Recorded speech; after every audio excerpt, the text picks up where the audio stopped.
మొదటిసారి భారత communist party కార్యాలయానికి విచ్చేసిన వారికి, అదేవిధంగా స్టేషన్ గన్పూర్ శాసనసభ్యులు కడియం శ్రీహరి గారికి స్వాగతం పలుకుతూ, వరంగల్ పార్లమెంటులో బీజేపీని మట్టి గర్పించి కాంగ్రెస్ పార్టీ జెండా ఎగురవేసినటువంటి సందర్భంగా వారికి శుభాకాంక్షలు తెలియజేస్తూ, వారి గెలుపులో భారత కమ్యూనిస్ట్ పార్టీ కార్యకర్తలు, ఈ వరంగల్ పార్లమెంటు పరిధిలో ఉన్నటువంటి భారత కమ్యూనిస్ట్ పార్టీ కార్యకర్తలు అందరూ కూడా సొంత అభ్యర్థి మా పార్టీ అభ్యర్థినే అనేటువంటి ఫీలింగ్తో ఖచ్చితంగా బీజేపీని ఇక్కడ మట్టి గర్పించాలి, కాంగ్రెస్ పార్టీని గెలిపించాలనేటువంటి లక్ష్యంతో ఇక్కడ మరి కడియం కావ్య గారిని భారీ మెజార్టీతో వారిని గెలిపించడం జరిగింది.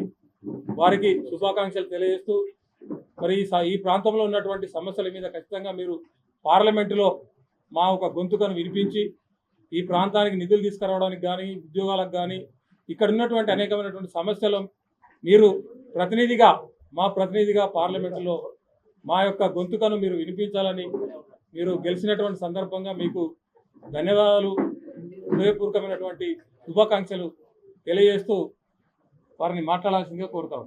మొన్న 18వ లోక్సభ ఎన్నికల ఫలితాలు 4వ తారీఖు నాడు వెలువడించడం జరిగింది.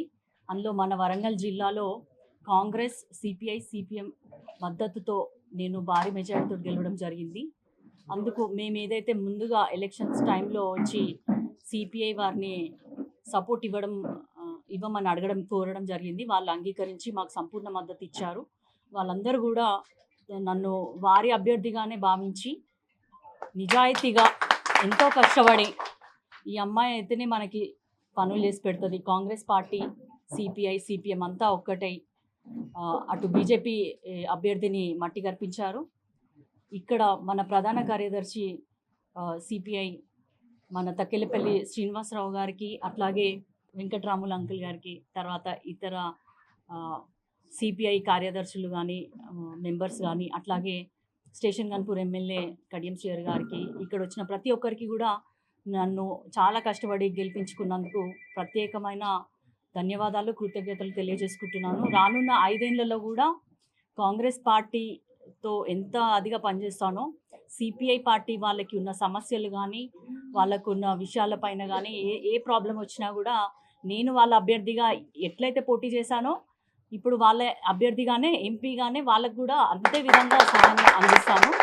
అదేవిధంగా ఇక్కడ ఉన్న సమస్య, గుడిసెవాసుల సమస్య, వాళ్ళకి పట్టాలు ఇవ్వడం విషయంలో కానీ ఇదంతా కూడా నేను ఏ విధంగా అయితే ప్రామిస్ చేశానో అదే విధంగా కూడా నేను ఓత్ తీసుకున్నాక ఖచ్చితంగా వీళ్ళందరితోటి కలిసి కూర్చొని మాట్లాడి కాంగ్రెస్ ప్రభుత్వం మరియు మనలో ఎవరైతే మనకి పట్టాలు ఇచ్చే వాళ్ళు ఉంటారో న్యాయపరమైన ప్రాబ్లమ్స్ ఏమీ లేకుండా వారికి పట్టాలు ఇచ్చే ఏర్పాటు నేను తీసుకుంటానని మీడియా ముఖంగా అందరికీ తెలియజేసుకుంటున్నాను.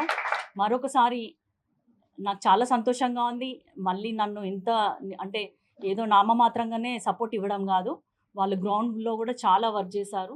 ప్రతి ఒక్కరు కూడా చాలా సహాయ సహకారాలు అందించారు. కాబట్టి అందరికీ కూడా పేరు పేరున నా కృతజ్ఞతలు, ధన్యవాదాలు తెలియజేసుకుంటూ ముగిస్తున్నాను. Thank you. అసలైన తొలి వెలుగు. ఫాలో వాట్సాప్ @తొలి వెలుగు official.